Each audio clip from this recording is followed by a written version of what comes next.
तो last episode के and पे हमने देखा था कि सभी लुटेरे जो होते हैं वो एक ही जगह के ऊपर इकट्ठे हो रहे होते हैं एक गांव के अंदर, जहां पर सभी के सभी इकट्ठे होंगे और वहीं पर इनका कंपटीशन स्टार्ट होगा। तो 5 पीक माउंटेन बैंडिट्स भी वहां पर पहुंच जाते हैं और सभी लोग अपना अपना कैंप वहां पर लगा लेते हैं। मांसाहारियों के अंदर सभी लोगों ने अपना कैंप लगा रखा होता है, सभी लुटेरे जो होते हैं अपना अपना कैंप लगाकर बैठे होते हैं।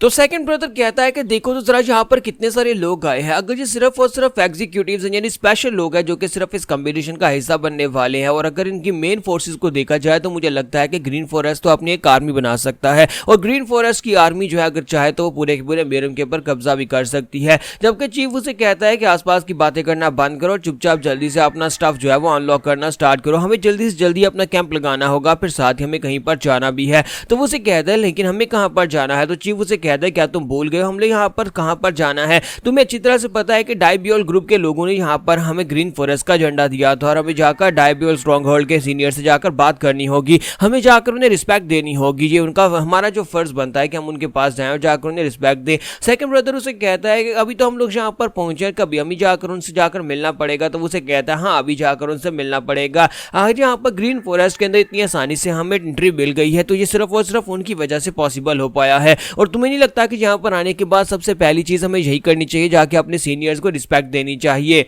तो दूसरी तरफ हमारे ज्योखा को दिखाता है कि हमारा ज्योखा जो होता है बाहर जाकर खुले मैदान में लेटा होता है, चांद की तरफ देख रहा होता है। तो हमारी हाबियों को उसके पास आती है और उसे कहते तो फाइनली मैंने तुम्हें ढूंढ ही लिया। तुम्हारा ज्योखा उसे कहता है कि तुम यहाँ पर क्या कर रही हो? तो वो उसे कहते हैं कि मैं तुम्हें हर जगह के ऊपर ढूंढ रही थी, फाइनली मैं तुम्हें यहाँ पर देख रही हूँ, तुम यहाँ पर क्या कर रहे हो इस जगह के ऊपर? क्या तुम यहाँ पर सामान अनपैक नहीं करवाना चाहते? बाकी के सभी लोग तो काम कर रहे हैं और तुम यहाँ पर आकर लेटे हुए हो, क्या तुम यहाँ पर आराम कर रहे हो? तो हमारा ज्योखा उसे कहता है कि मैं यहाँ पर इसीलिए आया हूँ ताकि मैं यहाँ पर थोड़ी देर के लिए अपनी सोचों को इकट्ठा कर सकूं। मुझे यहाँ पर बहुत सारी सोचें आ रही हैं, बहुत सारी चीजें ऐसी हैं जो कि मुझे समझ नहीं आ रही, इसी वजह से मैं इस जगह के ऊपर आ गया हूँ। और साथ ही वो उसे कहता है लेकिन तुम यहाँ पर मुझे क्यों ढूंढ रही हो? तुम तो चायोन के आसपास रहती हो ना, चायोन कहाँ पर है? कहीं ऐसा तो नहीं कि तुम दोनों की लड़ाई हो गई है? तो हाबियो को उसे कहती है कि नहीं नहीं चायोन हम दोनों की लड़ाई बिल्कुल भी नहीं हुई, मैं और चायोन क्यों लड़ेंगे? फिर साथ ही उसे कहती है जब से चुलसान को चोट लगी है चायोन चुलसान का ख्याल रखती रहती है, वो उसके आसपास घूमती रहती है, इसी वजह से मैं आजकल उसके पास कम जा रही हूँ, मुझे लगता है कि मैं उन दोनों के बीच आ जाऊंगी, इसी वजह से मैं उसके पास नहीं जा रही। तो मैं तुम्हें ढूंढ रही थी ताकि मैं तुम्हारे साथ बैठकर बातें कर सकूं। तो हमारा जोखा उसे कहता है इसका मतलब यह है कि तुम यहाँ पर उसके साथ लड़ी नहीं हो, ये तो अच्छी बात है, और तुम यहाँ पर मेरे साथ घूमना चाहते हो जैसे कि चायोन जुलसान के साथ घूम रही है। तो हाबियो को उसकी बात सुनने के बाद शर्माना शुरू कर देती है, वैसे बात तो यही है लेकिन फिर साथ ही वो आगे से शर्मा रही होती है। तो हाबियो को से कहते हैं कि मैं तो यहाँ पर इस बात से काफी ज्यादा सरप्राइज्ड हो रही हूँ, मुझे तो लगा था कि तुम्हारे जैसे इंसान को भी कोई प्रॉब्लम्स हो सकती है, तुम्हारे जैसे इंसान को कभी कोई परेशानी नहीं होती होगी, क्योंकि तुम काफी ज्यादा स्ट्रॉन्ग हो और तुम इतने स्ट्रॉन्ग हो तो तुम्हें यहाँ पर किसी भी चीज से परेशान होने की जरूरत तो है ही नहीं है। तो हमारा ज्योखा से कहता है कि स्ट्रॉन्ग होने से इसका मतलब ये तो नहीं है कि मुझे कोई परेशानी नहीं होगी, बहुत सारी बातें ऐसी जो कि मुझे भी तंग करती हैं। फिर साथ ही वो दोनों जो होते हैं वहाँ पर काफी सारी बातें करते हैं। तो इसी के साथ ही हाबियो को से कहते हैं कि मुझे एक बात तो बताओ कि क्या तुम यहाँ पर अपने पास के बारे में मुझे बताओ, कि क्योंकि तुमने पहले कभी अपने पास के बारे में किसी को भी नहीं बताया, क्योंकि मुझे लगता है कि तुम्हें यहाँ पर अपना पास किसी के साथ तो शेयर करना चाहिए। तुम्हारा ज्योखा उसे कहता है कि चाहे मैं जितना भी अपने पास को यहाँ पर रिमेंबर करने की कोशिश करूं लेकिन मैं अपने पेरेंट्स को याद नहीं कर पाता,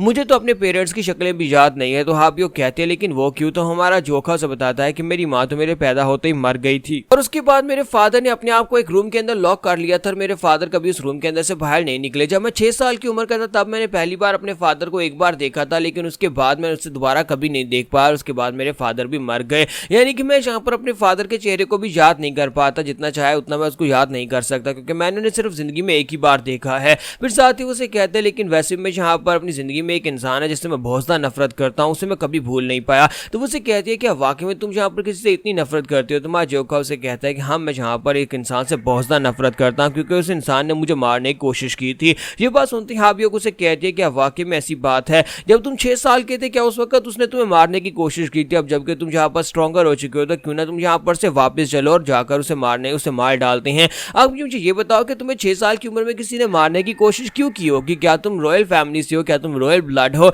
इसी वजह से तो किसी ने तुम्हें मारने की कोशिश की होगी ताकि तुम्हें बचपन में मार डालें। तुम्हारा ज्योखा उसे कहता है कि नहीं ऐसी बात नहीं, और साथ ही उसे कहता है कि मैं उससे बदला नहीं ले सकता क्योंकि ये बहुत ज्यादा कॉम्प्लिकेटेड है। अगर तुम्हें लगता है कि ये इतना ज्यादा आसान है मैं जाकर बस उसे मार डालूंगा तो ये इतना भी आसान नहीं है। तो हाबियो सोबियोक उसे कहते हैं कि इतना आसान क्यों नहीं है, तुमने एक डीमन जनरल को फाइट में हराया तो तुम जाकर उस इंसान को भी हरा सकते हो जिसने 6 साल की उम्र में तुम्हें मारने की कोशिश की थी। अब तो तुम इतने स्ट्रॉन्ग हो चुके हो कि तुम जाकर अपनी एक उंगली को फ्लिक करो तो तुम बड़ी आसानी से उसको मार सकते हो। तुम्हारा जोखा उसे कहता है कि असल में वो मेरी स्टेप मदर है।